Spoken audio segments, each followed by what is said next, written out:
तर आता एमआयएमचे नेते इम्तियाज जलील बोलतायत, थेट जाऊया। मला हे सांगायचे आहे कि सियासत की दुकानों में रोशनी के लिए ज़रूरी है मुल्क मेरा जलता रहे। हे आज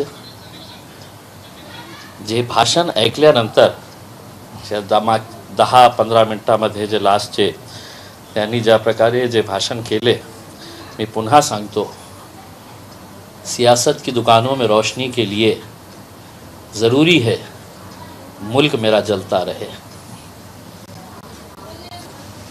आपणने जे अल्टिमेटम दिलेला आहे ते मुस्लिम समाजाला नाही दिलेला आहे, ते महाराष्ट्र सरकारला दिलेलं आहे।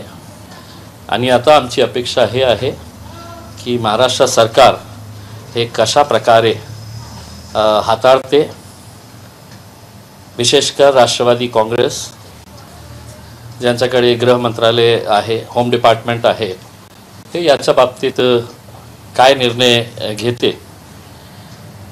पण पहिले 3 तारखेचे डेडलाईन देण्यात आली होती, आता 1 दिवस वाढवण्यात आलेला आहे।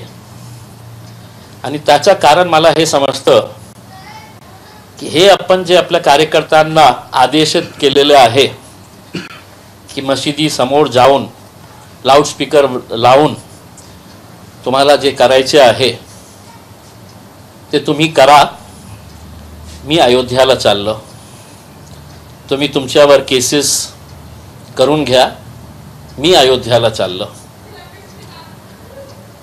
हे करायचंच असेल तर आपण स्वतः त्याच्यामध्ये सहभाग होणार का जे आज युवा पिढी जे आहे, जे आज नोकऱ्यांसाठी भटकत आहे, जे खूप त्रस्त झालेले आहे, त्यांना एक चांगल्या डायरेक्शन देण्याच्या ऐवजी आपण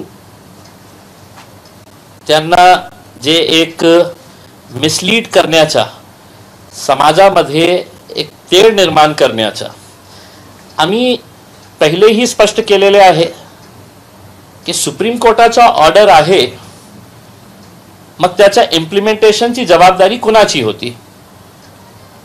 आपण आज भारतीय जनता पार्टीच्या इशाऱ्यावरून जे करत आहे, आज Bharatiya Janata party remote control द्वारे हे सगळे जे चालवत आहे, मग त्यांची सरकार होती महाराष्ट्रामध्ये 2014 से 2019 पर्यंत, तर आपण त्याच्या बाबतीत काही केलं नाही। काय आहे की अजून सांगायचे असेल तर ह्या संपूर्ण भाषण ऐकल्यानंतर मी पुन्हा एक शेरमध्ये त्याचा विश्लेषण करतो। सियासत नफरतों के जख्म को भरने ही नहीं देती, सियासत नफरतों के जख्मों को भरने ही नहीं देती, जब भी भरने आता है जख्म वहां मक्खी बैठ जाती है। तर आज हे जे सगळं सुरळीत चाललं आहे, आज महाराष्ट्रामध्ये जे काही असू द्या, आपण 2 वर्षानंतर आज हे आपल्याला एक आशीर्वादच समजा की आपण जिवंत आहे।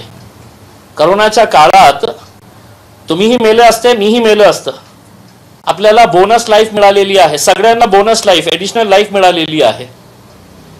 आणि 1 वर्षापूर्वी आपण कशासाठी भांडत होते, तर ऑक्सिजन बेड मिळणार का आपल्याला, रेमडेसिवीर इंजेक्शन, टॉसिलोझिमॅब, म्हणजे जगातला सगळ्यात प्रेशियस काही आयटम असेल तर ते इंजेक्शन होतं, रेमडेसिवीर, टॉसिलोझिमॅब। ऑक्सिजन बेड मिळाला म्हणजे आपल्याला काय मिळालेलं, जग मिळालं सारखं, याच्यासाठी भांडत होते।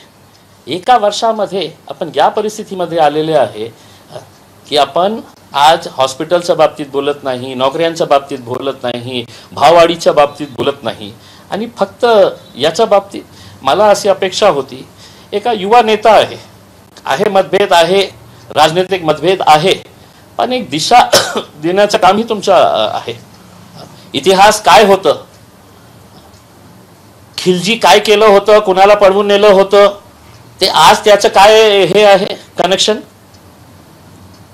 म्हणजे किती वर्षापूर्वीची गोष्ट, जे चुकीचं झालं ते झालं, कोणीही त्याचं समर्थन करणार नाही. पण आज ते पुन्हा पुन्हा काढून, म्हणून मी जे म्हणतो कि सियासत नफरतों के जख्म को भरने नहीं देती, जब भी भरने आते हैं जख्म वहां पर मक्खी बैठ जाती है. तर हे जे काम सुरू आहे महाराष्ट्रामध्ये, मला असं दुर्दैव वाटतं. तरी सुद्धा मी आता महाराष्ट्र सरकारला, प्रशासनाला, पोलिसांना विनंती करणार आहे की याच्यामध्ये मुस्लिम समाजाचं काही नाही, आणि मुस्लिम समाजालाही मी विनंती करणार आहे की आपल्याला याच्या बाबतीत काही प्रतिक्रिया देण्याची आवश्यकता नाही, त्याचा विरोध करण्याचं काही कारण नाही. आपल्याकडे आपण सगळं या देशामध्ये राहतं. सुप्रीम कोर्टाने काही आदेश दिला असेल तर सगळ्यांना पाळण्याची जबाबदारी आहे. तुम्हाला पटो किंवा नाही पटो, नाही पटत असेल तर त्या रिव्ह्यूमध्ये जाता येईल. तुम्ही सुप्रीम कोर्टाला पुन्हा जाऊ शकता आणि तुमची जे बाजू आहे ते मांडू शकता. पण एकदा सुप्रीम कोर्टाने काही निर्णय दिला असेल तर त्याचा निर्णय जे रस्त्यावर होऊ शकत नाही. की आज जे युवकांना सांगण्यात येत आहे की तुम्ही मशिदीच्या समोर जाऊन काय होणार, त्याचा एंड रिझल्ट काय असणार? तुम्ही समाजामध्ये एक तेढ निर्माण करण्याचं काम करत आहे. काही झालं तर ते जे पोरं ते हनुमान चालिसासाठी तिथे उभे राहणार आहे, ते लाऊडस्पीकर लावणार आहे, मग त्यांच्यावर केसेस. आणि आम्ही एसी कॅबिन मध्ये बसणार आहे आणि आम्ही तर अयोध्याला चाललो, तुमच्यावर तुम्ही केसेस बुक करा. हे मला वाटतं की हे चुकीचं आहे.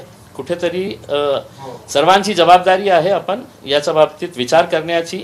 आज दुर्दैव हे आहे की महाराष्ट्राच्या बाबतीत बोलताना आज महाराष्ट्र दिवस आहे आणि महाराष्ट्राची एक संस्कृती आहे. ही संस्कृती कधी नाही होती महाराष्ट्राची. आणि तुम्ही महाराष्ट्राला मानणारे असेल आणि खऱ्या अर्थाने तुम्ही महाराष्ट्रीयन असेल, खऱ्या अर्थाने महाराष्ट्रीयन असेल, आणि जे नावांचा उल्लेख करतो तुम्ही, फुले, शाहू, आंबेडकर आणि छत्रपती शिवाजी महाराज, आम्ही नाही करतो. राजनैतिक स्वार्थासाठी आम्ही नाही केलं आणि करणारही नाही. तुमच्यासारखे आम्ही डुप्लिकेट माणसं नाही आहे की फक्त आपल्या स्वार्थासाठी, राजनैतिक स्वार्थासाठी हे सगळं करण्याचे. पण त्यांचं म्हणणं आहे सर्व धर्मियांचे मध्ये मंदिर असतील, मशीद असेल, गुरुद्वारा असेल, सर्वकडचेच भोंगे उतरावे, मग याला विरोध का होता? मी विरोध केला नाही, मी विरोध करणार नाही, मुस्लिम समाज विरोध करणार नाही, हे स्पष्टपणे मी सांगितलेलं आहे. पण काय आहे की एक नियम असतं. सुप्रीम कोर्टाने काही निर्णय दिल्यावर त्याची इम्प्लिमेंटिंग एजन्सीज आहे. मग बंद करा ना, पोलीस स्टेशन सगळं बंद करून टाका, अदालत जितने कोर्ट्स आहे ते सगळं बंद करून टाका ना. अरे मी निर्णय घेतलेला आहे कारण बघा किती लोक माझ्या सभेमध्ये आलेले आहे, आता मी निर्णय घेणार महाराष्ट्राचा, असं होणार का? मग त्याच्या दुपटीने त्याच ग्राउंडवर द्या मला सभा करण्याची परवानगी, किंवा त्याच्यापेक्षा डबल ग्राउंड असेल तर मला परवानगी द्या. असं होऊ शकत नाही. एक नियम आहे. हे काही डिक्टेटरशिप कंट्री नाही आहे. एक राजे महाराजांची आता हे देश राहिलेला नाही आहे. हे डेमोक्रेटिक कंट्री आहे. बाबासाहेब आंबेडकरांनी दिलेल्या संविधानाप्रमाणे देश चालणार आहे. तुम्ही उठणार आणि हे करा, नाही तर आम्ही हे करणार, मग लॉ अँड ऑर्डर काय? इतकं आम्ही बोललं असतं तर आतापर्यंत आमच्यावर केसेस केलं असतं. लहान लहान गोष्टीसाठी इम्तियाज जलीलवर आज 12 केसेस रजिस्टर करण्यात आलेले आहे. काय की करोनाच्या काळात बाहेर गेलं, कोणी मला गोदीमध्ये उठवले, मी एका कार्यक्रमामध्ये गेलं तर कशाला गेले, केस 12 केसेस रजिस्टर करण्यात आलेले आहे.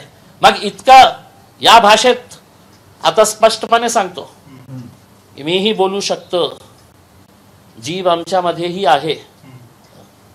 आता सरकारवर निर्भर आहे की सरकार हे प्रकरण कशा प्रकारे हाताळतात आणि ते कशा प्रकारे त्याचा काय सोल्युशन असणार आहे ते सरकारवर, पोलिसांवर, प्रशासनावर निर्भर आहे. 4 तारखेपर्यंतचं अल्टिमेटम त्यांनी दिलेलं आहे. 4 नंतर जर सरकारने किंवा मुस्लिम समाजाने जर भोंगे उतरवले नाही तर जे होईल ते होऊन जाऊ द्या, अशा स्वरूपाची त्यांची भाषा आहे. ते मला तेच सांगायचे आहे. मला तेच सांगायचे आहे की पोलिसांनी स्पष्टपणे त्यांना विचारावा की तुमच्या बोलण्याचा अर्थ काय आहे, की एकदा होऊ द्या. मला कळतं की त्यांनी काय बोललेले आहे, तुम्हालाही कळतं काय बोललेले आहे. आणि पोलिसांना आणि प्रशासनाला कळत नसेल तर जीभ आमच्याकडेही आहे, आम्हीही बोलू शकतो. जब मग नियम सगळ्यांसाठी बरोबर आहे. ज्या भाषेचा वापर तुम्ही करत आहे त्याच्यापेक्षा चांगली भाषा मी वापरू शकतो. मला करायचं नाही, मी करणार नाही. कारण महाराष्ट्रामध्ये आपल्या सगळ्यांना राहायचे आहे. जाती धर्मामध्ये काही इश्यूज असेल, अनेक इश्यूज असेल, असं नाही आहे की इश्यूज नाही आहे, पण अशा प्रकारे आपण इश्यूज सॉल्व, म्हणजे त्याचा काही एंड नसणार, काहीही एंड नसणार आहे. म्हणजे फक्त आपल्याला एक टेन्शन क्रिएट करायचं, रायट सिच्युएशन क्रिएट करायचं. हा मुद्दा आपल्याला पडतो का? तुम्हाला कधी त्रास झाला का या भोंग्यांचा आवाजाचा? नाही, आता तर त्यांनी आपल्या भाषणामध्ये सांगितलं, नाशिकमध्ये कोणी एका पत्रकार आले आणि त्यांना सांगितलं की माझ्या मुलाला हे झालेलं आहे आणि ते तर त्याला त्रास होतो की मीही मला माझा इंटरेस्ट आहे. ते कोण आदरणीय पत्रकार आहे की जे आमच्याकडे नाही येता की त्यांच्याकडे गेलं आणि कोणी असं केलं असेल तर त्यांनी नाव पण सांगितलं पाहिजे होतं. तुम्ही नाव सहित सांगायला पाहिजे होतं की हे पत्रकार होतं. एक पत्रकार आले माझ्याकडे आणि त्यांनी सांगितलं माझं बाळ असं झोपत नाही आणि त्याला हे होतं, मी मंदिरात गेले. अरे नाव सांगायचं होतं, आम्ही पण त्याला जाऊन भेटलं असतं की बाबा काय प्रॉब्लेम आहे तुला, काय तुम्ही गेले असताल म्हणून सांगितलं. बरं, पण आता हे 4 तारखेला जर समोर आले तर यांना पोलीस उत्तर देतील, तुम्ही उत्तर देणार? नाही, आम्ही उत्तर काही देणार नाही. आम्ही काहीही, कारण काय आहे की जेव्हा आम्ही पोलिसांना भेटलो होतो त्यांनी स्पष्टपणे आम्हाला सांगितलं होतं की आम्ही इतकं निर्बंध टाकलेले आहे, कशा प्रकारची रॅली व्हायचं, किती लोक यायचं. आता ज्यांनी ते ठरवून दिलेला होता आकडा त्याच्यापेक्षा जास्त लोक होते, मग उल्लंघन झालं, त्याच्यावर केस करायला पाहिजे. हे नाही बोलायचं, कोणत्याही जातीच्या बाबतीत नाही बोलायचं, ते एक अटी होती. तुम्ही बोललं वेगळं केस होतो त्याच्या बाबतीत, आणि तुम्ही नाही करणार असेल तर उद्या इम्तियाज जलील फ्री आहे ना. मी तर कोर्टात जाणार आणि मी कोर्टात सांगणार. मग तुम्ही जसं समाजाच्या लोकांना सांगताय की प्रतिक्रिया देऊ नका, तसं भोंगे उतरवण्याच्या बाबत तुम्ही का आवाहन करत नाही वशिदीवर? आम्ही कोणीही विरोध केला तुम्ही सांगा मला, कोण विरोध केला? एका मशिदीचं उदाहरण द्या तुम्ही की पोलीस प्रशासन तिथे गेलं आणि लोकांनी त्याचा विरोध केला. इम्प्लिमेंटिंग एजन्सी कोण आहे? डेसिबल लेवल कोण ठरवणार आहे? महाराष्ट्राचे गृहमंत्री यांनी सांगितलेले आहे, सुप्रीम कोर्टाचं ऑर्डर हे आहे की डेसिबल लेवल जितके आहे ते तुम्हाला मेंटेन करावं लागणार आहे. भोंगे काढण्याचा आदेश देण्यात आलेला आहे का सुप्रीम कोर्टाने? ज्यांनी दिलं असेल तुमच्याकडे त्याची कॉपी असेल तर दाखवा आम्हाला की बाबा हो सुप्रीम कोर्टाने सांगितलेलं आहे की भोंगे काढा. सुप्रीम कोर्टाने डेसिबलच्या बाबतीत सांगितलेले आहे, आणि दुर्दैव हे आहे की लाऊडस्पीकरच्या बाबतीत बोलण्यासाठी तेच लाऊडस्पीकर मध्ये जोरात बोलून आपण आज काय विदाउट लाऊडस्पीकर मध्ये भाषण केलं असतं ना. सुप्रीम कोर्टाचे आदेश जरी वेगळे असतील तरी राजांची मागणी हीच आहे की भोंगे उतरवा, मग ते मशिदीवरचे असतील किंवा मंदिरावरचे असतील ते सरकारला ठरवू द्या. नियमाप्रमाणे जे आहे नियमाप्रमाणे आम्ही स्पष्ट सांगतो की आम्ही या देशामध्ये एक भाईचारकीचा जे हे आहे, हिंदू मुस्लिम दलित सिख ईसाई जितकं या देशामध्ये राहणारे, महाराष्ट्रामध्ये राहणारे, आम्ही इतक्या वर्षापासून सोबत. एका असं नाही आहे, इस्लाम हे धर्म असा नाही आहे की बाबा की माझ्या नमाजा माझ्या अजानसाठी मी दुसऱ्यांना त्रास देणार. हे इस्लाम कधीही सांगत नाही, कुठेही सांगत नाही. मी चॅलेंज करतो, काही इश्यूज असेल तर आपण बसून ते सॉर्ट करू शकत नाही का? मग याचा अर्थ हे आहे की नाही एकदा होऊ द्या, तर मग याचा अर्थ काय काढायचं आहे हे पोलिसांनी, आम्ही विचारणार पोलिसांना की साहेब हे याचा अर्थ काय आम्हाला कळलं नाही की एकदा होऊ द्या म्हणजे. पण भोंगेशिवाय प्रार्थना होऊ शकत नाही.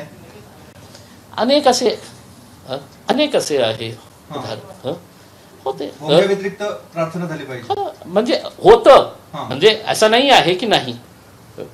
अनेक असे मशिदी आहे जे आपल्या स्वतःहून त्यांनी निर्णय घेतलेला आहे की बाबा खूप जवळ मशिदी आहे.